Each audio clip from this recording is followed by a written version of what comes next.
Grandpa, I plead, leave me. He looked at me and silently shook his head. It was a long time coming. I'd gone out to scout as usual, spotted a handful of monsters, quietly turned the head back, only to find a second pack that crept up on me from behind. As I was watching the first, and then things started happening very quickly. I scurried blind into a side tunnel I never explored. They followed me down. I scampered somewhere else and ran right back into them. I spun my heels and bolted for my life. But they got me in the leg, so I'm limping. By the time I hear the song, it was way too late. I had nowhere to turn. I saw her, and she saw me. It was a large cave, well lit by local standards. She stood in the middle and sang, and monsters of all types lay at her feet. Claws, jaws, fangs, stingers, so many that it seemed like one huge beast made of everything that kills. And she was its heart, the wicked chanter. She is not very wicked if you listen closely to what she is saying. But then it grew very quiet, and she walked right at me.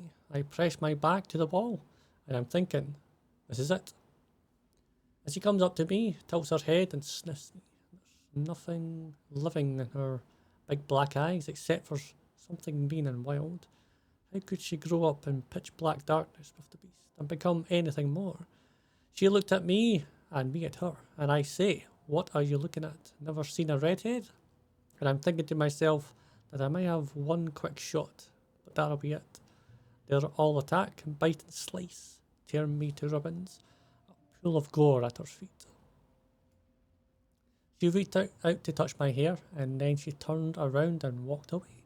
All the monsters with her. I found a little nook, crawled inside and passed out, knowing that if I ever woke up, it would be when something started eating me. But no. I opened my eyes and saw him, the elf. He'd come looking for me, with the others when the others refused. The scoundrels.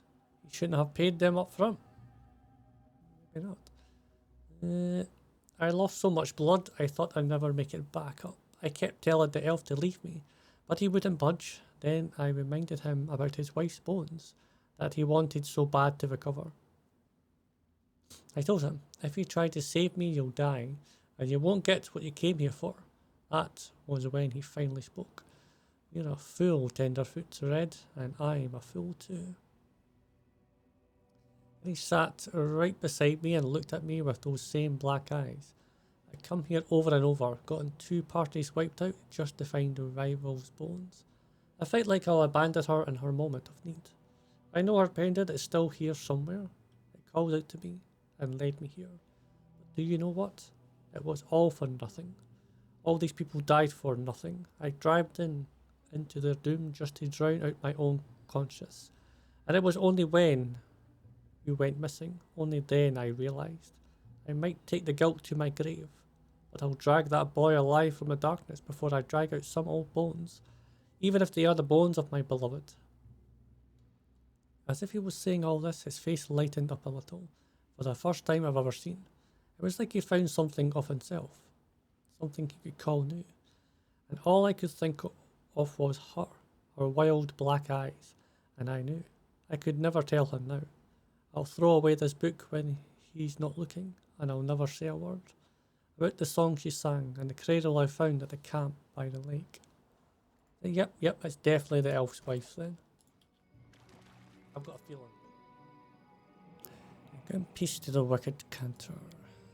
Glad to know this nightmare will no longer wander the tenebrous depths. She was so reckless and evil, and looked and sounded so instant, the better to draw her prey into her nets. A rush of madness has passed, and a veil of darkness has been drawn. I managed to go further than before into the dungeon without the risk of becoming a puppet to the forces of evil. I have returned with some powerful items. I think they will interest you.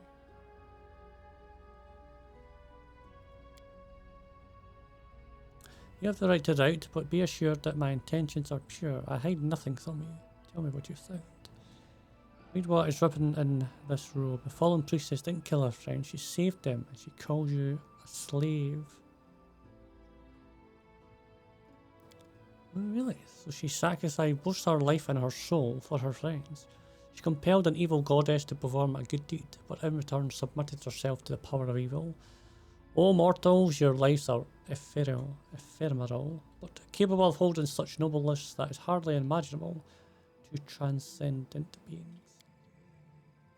But her accusations cause you concern. She calls me a slave of the beast. I should think that Lamastri herself twisted her mind towards this lie. If the priestess had only come to me, I would have freed her from her service to the evil goddess. By persuading the poor woman that I was among her enemies, Lamastri made sure she would never come to me for help. A woman named Ravel was trapped in a dungeon with her unborn child. The wicked chanter is her half-elf daughter. Alright, well I was halfway there. Why didn't you help them before it was too late? So Ravel was just me. If I had known, I would certainly have sent help, but I didn't know. I could only vaguely imagine what might have happened to her and where the wicked cantor would have come from. I couldn't leave my post and I couldn't divert the other heroes who were risking their lives on the most important quest of all of Glorian, just to check my wild fears.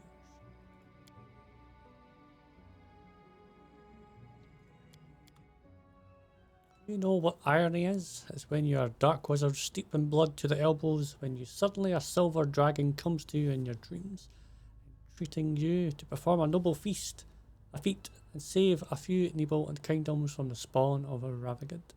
At first I couldn't even come up with an answer. I've done many colourful things in my life, mass ritual murders, for example, but no feats, never feats. What made me agree in the end? Curiosity, perhaps on my word, and vanity. The dragon had given me enough information to excite both. The spawn of Ragnarvad slumbered in the depths. A sphere of madness surrounded it. Many heroes have been summoned only to fail in the task. It sounded like a perfect challenge for my skills. Besides, I'd long decided to test my hypothesis that kinder, nobler souls are far more susceptible to madness. I have often thought how fragile and cumbersome some of these lofty ideals and strict morals must be. How crushing, how blinding, to need to suppress one's selfish impulses, the essence of what others call goodness. Then it all crumbles under external pressures and internal contradictions, and the mind and spirit lies in ruins. What have I to fear? I ask myself. I, who have never been tormented by the pangs of conscience, and always act with cold-blooded premeditation. So I agreed to the dragon's proposal and took myself down to conquer Tenebr's depths. My approach is different from the other heroes who came here. There's no point in rushing forward haphazardly, hoping to accomplish the goal in one daring attack. I move slowly, studying the magic background of the dungeon, capturing local creatures, using them for experiments and sacrifices. I must admit, this place is significantly more dangerous than I expected. I've already had to fight for my life twice, and fallen exhausted afterwards. I think I shall require an assistant, someone who can drive away the monsters while I'm busy with my research. My skills easily enable me to summon and bind a powerful servant, but will this be enough? I've been thinking recently, what if rational, cold-blooded scoundrels like me are nevertheless susceptible to madness? Only for us, madness is manifested in needlessly risking everything in noble escapades, like my crusade here in this damn dungeon. Well, the paper is covered with large but neat letters. I know some of you will read this, mortals. That is why I write in your language. I learned it for another trick. But to you, I will be playing. Okay. Does the darkness frighten you? Do you feel alone? How many testaments to death will you find before you leave your own? This letter is mine. I am your worst nightmare, mortal, a soul hunter, slave of the great horseman, one who will take not only your lives, but also the thing that comes after you. Only the most daring wizard will risk the likes of me. It's thanks to one such fool that I am caught in the Tenebr's depths. He thinks himself my master, and I have not yet dispelled his illusion. I belong only to Abaddon and the horseman, though I lie now in shackles. He knows much, my master, who calls himself Captor. He has studied every step of a magic aura in this dungeon, and says that he has found a dire secret. He wrote the secret upon 2 magic rings, one of which he's given me. He is a strange, this mortal. I desire to steal his secret and ask that he teach me the mortal tongue. But alas, my ring possesses only half of that secret, and it makes no sense without Xelliren written on the Captor's ring. He knows much, my master, but not all. He does not know that I have found a way to free myself from his power. I only wait for him to leave me on guard, as usual, and fall asleep. With just a little effort, the spell that binds me will fall away. Your soul, master, will be a luxurious feast, served just for me, but I will not enjoy it in full. Many others have died in this dungeon, most by eternal imprisonment. They cannot leave and keep their endless vigil. The power of the spawn is so great that it defies even the sacred laws of Pharasma and the powers of the other gods. I am haunted by a strange thought, even since I learned the secret to my freedom. If I kill you, master, then myself, then we will become eternal prisoners of these depths, just like the others. And even the great horsemen, the rulers of Abaddon, and my true masters will not be able to reach me. I will remain forever here with you. So which of us is the captor, and which the captive? Ooh.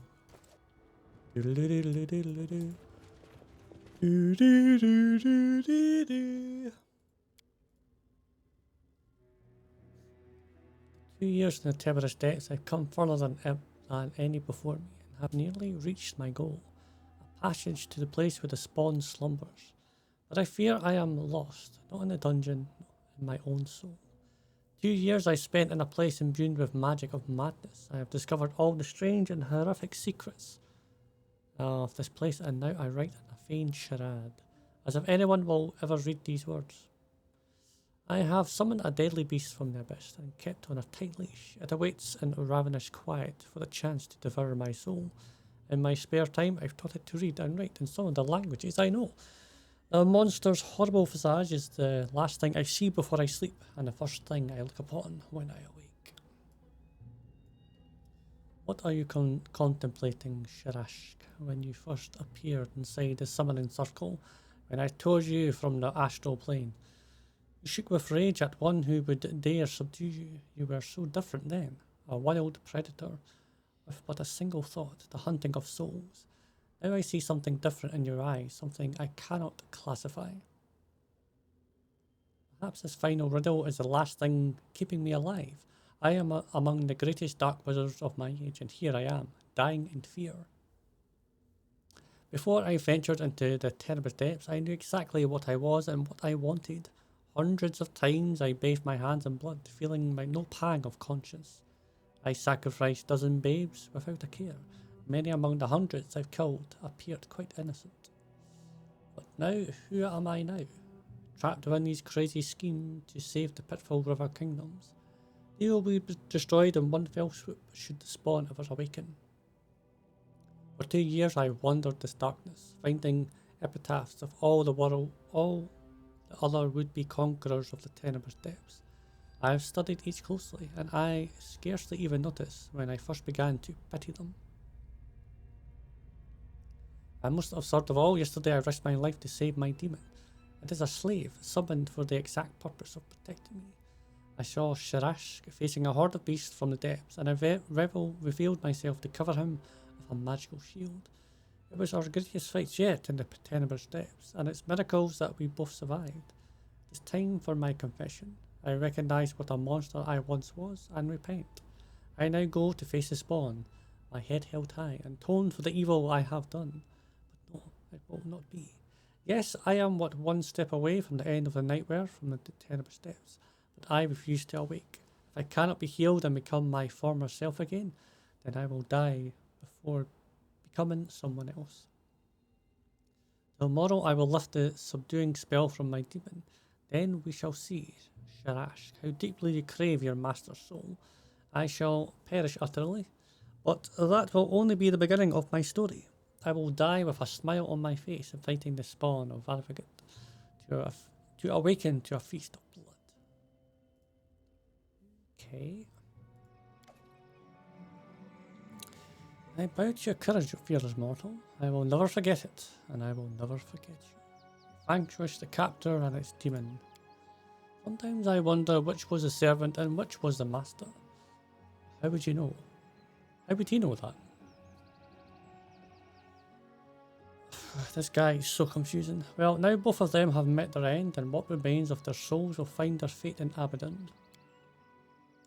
A rush of madness has passed, the veil of darkness has been drawn. I managed to go further than before into the dungeon without the risk of becoming a puppet to the forces of evil. I have returned with some powerful items. I think they will interest you. I killed the 4 heroes. The path of the spawn of the beast is open. Smells the air as if sensing the enemy through the thick of stone. Indeed, the shell has cracked. The monster is now vulnerable to the vengeful sword. Somewhere in the dungeon, a shroud has opened, leading to the very centre of the egg. Go there, find it, and put an end to the ancient night. Okay, yeah. See, this is what I'm saying. It's like, how did he know he was there if he didn't know he was there? You know what I'm saying? The rings. The captor thought that you served the spawn of Agarut, just like the pet demon served him. I recognise the sharp mind and this particular wit.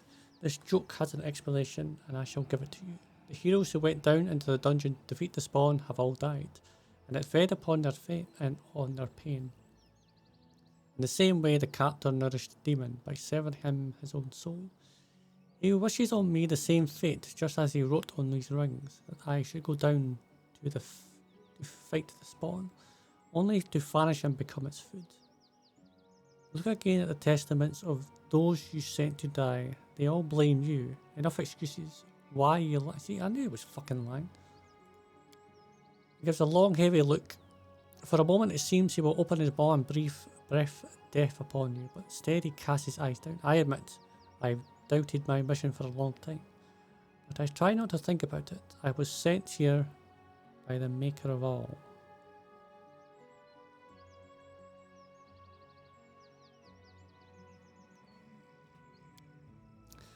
Well, I must not doubt. I must be strong in my faith. Father, I do not sit here in vain, do I? I am fulfilling your will. Am I not? I beg you, send me a sign. The dragon's eyes search the sky. His words sound like thunder that pound on the rocks and fade into the depressing silence. Father, have you truly abandoned me? Have I fallen? And all these years, all the heroes I summoned you here? Can't be true. The dragon's pearl eyes are covered with a dark glaze. Father, I will prove my loyalty to you. Look at me, oh great father. My vigil ends today. I will destroy the spawn of evil myself, here and now, once and for all. Yeah, sure. With a mad scream that shakes the rocks, the dragon flies into the depths of the dungeon. Or maybe he does then. Alright.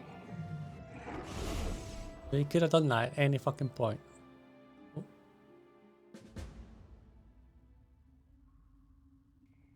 Alright, I'm guessing this is a boss fight then. Okay. Okay. He's a nat. Oh, lovely.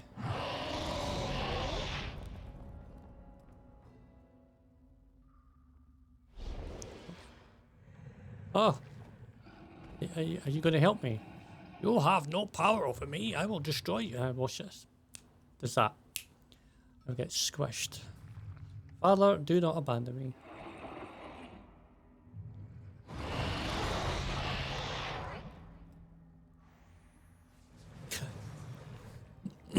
Yep. Oh, great. I'm facing him now. Yeah, here we go. Yep. Yep.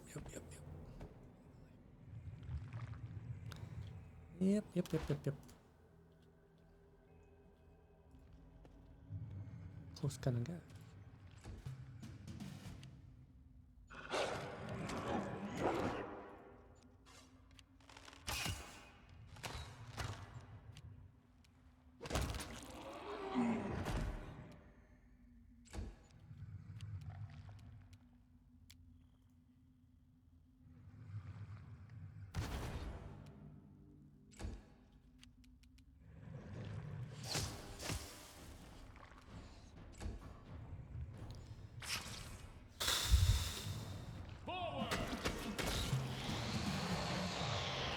Oh, Lord, man.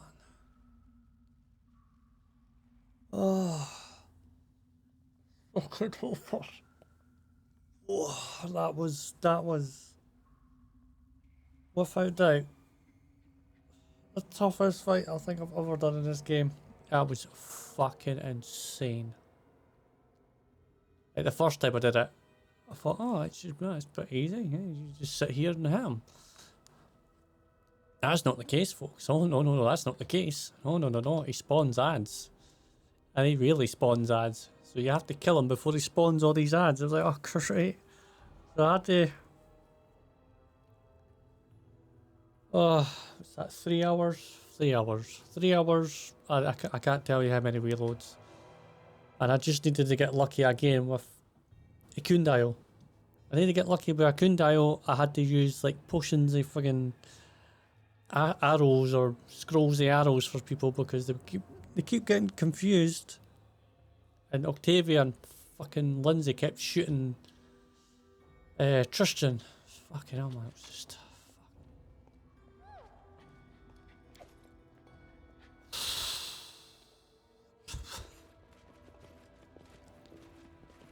Right, you demon dragon now.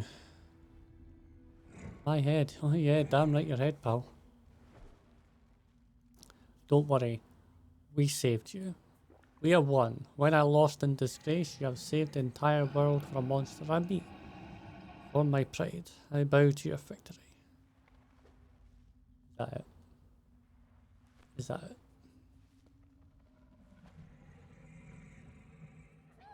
Return to the place of my vigil.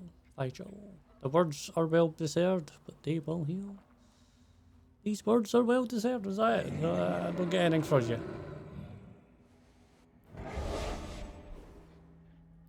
No, like super healing or, you know, super duper world attacks here. It was funny though, he didn't do a lot of attacks, which was funny. Neither did the dragon. When his ads came, that was when it did all the damage. Pride, as you can see, can destroy even a dragon, even one who serves the most ancient of the kind deities. How blind I have been, how ridiculously stupid. Thank you for opening my eyes. Without you, who knows how many more centuries I have been driven this world's greatest heroes to their doom, serving evil and all the while imagining that I'm doing good.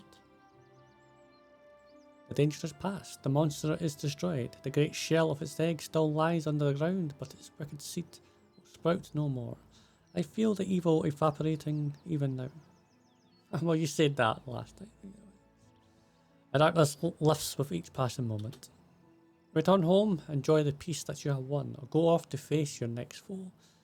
I will remain here until the shell has been disintegrated, and no trace remains of the spawn of the beast. My job will continue for a few more centuries, but I am glad to know that soon it will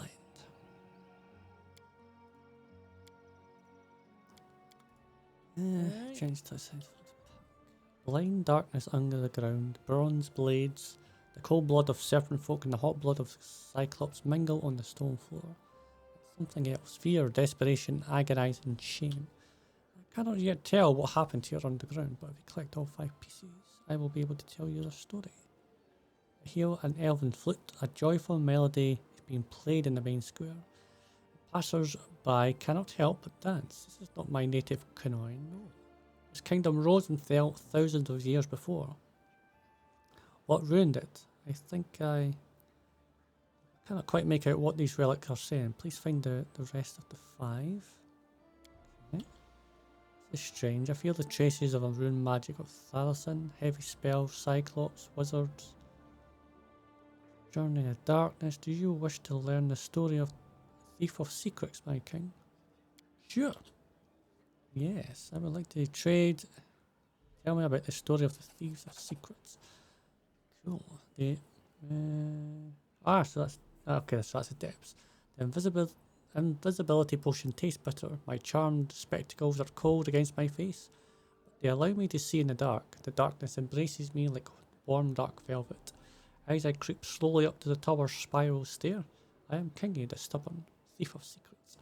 I was born in a family of slaves, destined to squirm at the feet of my Cyclops master. I grabbed fate by the throat and escaped, taking with me some of my cruel master's artifacts. Since then, I've trusted the world, travelled the world, doing what I do best.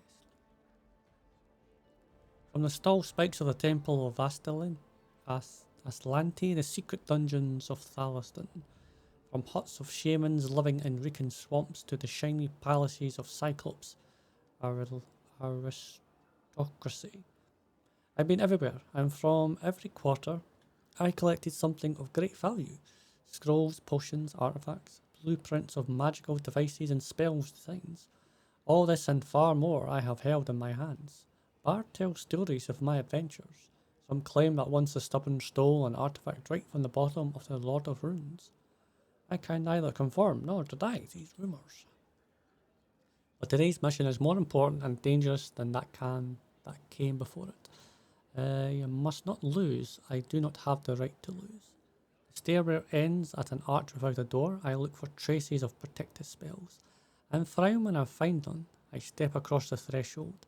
Moonlights fill my room. Wrought iron grills in the windows cast crisscrossing patterns on the floor. Small blossoming trees sway in their pots. Where are the protections? I take another careful step. Suddenly, two of the nearest trees reach out their branches and drop some petals. They fall in a circle. Damning a world around, I move to escape, only to find myself trapped. The invisible wall is more secure than shackles. Caught, I sigh. I sit down upon the floor, legs crossed. I take out a flask of strong liquor and a volume of Vervathus poetry, awaiting the tower's owner. Why do you call yourself a thief? Because I do not steal for profit.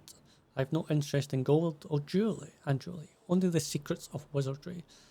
I do not rob simple wizards, or track down those who possess unusual artifacts or develop new spells, which they do not wish to share with the world. I begin by giving the secrets of Cyclops wizards to their human slaves. But many years have passed since then, and the list of my exploits have grown long. I have learned that if someone possesses unique power or knowledge, they can easily use to evil ends. But when power and knowledge belong to many, no one alone can abuse them, and balance is preserved. You steal them. So he moves his lips silently, rubs his temples, sighs. I cannot answer. This has never happened to me before, but some of the memories seem hidden. Let us continue. Perhaps everything will become clearer. Maybe. Soon the owner of the tower enters the room, a tall elf with silver hair, wearing simple grey clothes. He looks at me and shakes his head. Couldn't even make it past the third floor. What happened to you, stubborn? Are you getting old? I flash him an obscene gesture that backstreet dwellers use. The elf laughs, then flutters his fingers, lifting the spell. The circle of petals blows away and I rise. The tower's owner embraces me warmly. The master of the tower is a powerful wizard, a creator of wonderful things, and an old friend. Once, when I was a young boy, who had just escaped slavery, I snuck into his pantry and found myself caught in a magic trap, just like I was today. The owner did not punish me, but instead released me, gave me food, a roof over my head. Since then, we have been in competition. Once every 5 or 6 years, I visit my friend and try to securely slip through all the traps in the tower, then pass the night speaking of my adventures, and the faring feats of the elves and the short-lived. Today, too, we sip mulled wine, and I tell him of the many wonders I have seen in my travels. You've learned much if you didn't sit here endlessly guarding your secrets. You've made it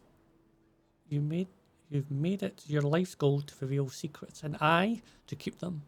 Not every secret belongs out there in the world, stubborn. Passing through hundreds of hands, jewels lose their shine, knowledge becomes distorted. Truth turns into lies. That is why I sit in my tower, guarding what I've created and what I've learned from others. I dare not argue, and we talk about other things for a while.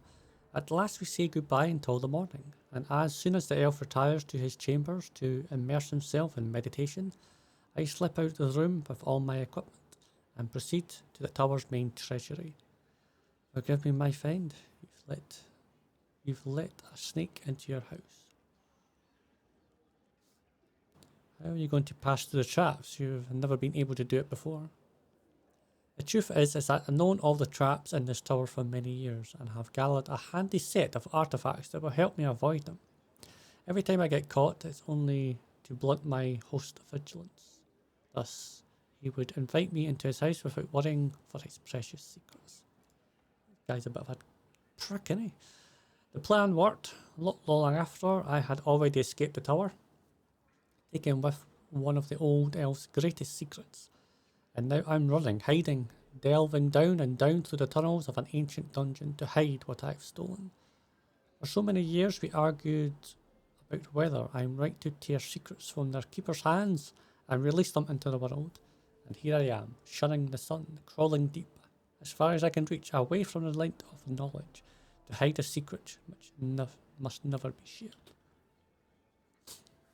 I have no one I can tell of this. There is none of whom I can share this dreaded knowledge of my terrifying speculations. I have no right to speak of it. The thing I took from the tower must be hidden dark away, and never see the lights of thousands of years. Otherwise there'll be great woe. My friend's tower is not the adamant keep he imagines it must be. I must hide the secret deep, where it will vanish without a trace. Even if it remains, then that I myself must vanish with it. I have little hope that you will understand why I betrayed you, my friend. Forgive me if you can, and farewell. Hide it. I cannot say. I suspect, your highness, that the stubborn feared that his memories might be recovered, and deliberately hid the secret even from my sight. His Grace was pensive. Yes, the ending of the story is lost in the darkness. I cannot say what happened to the stubborn and the secret. The story is one of the most ancient I've encountered. Perhaps that is the reason for its obscurity. How amusing that it touches upon a matter that I've never given much thought of. Whether secrets should be kept hidden or shared generously with the whole world.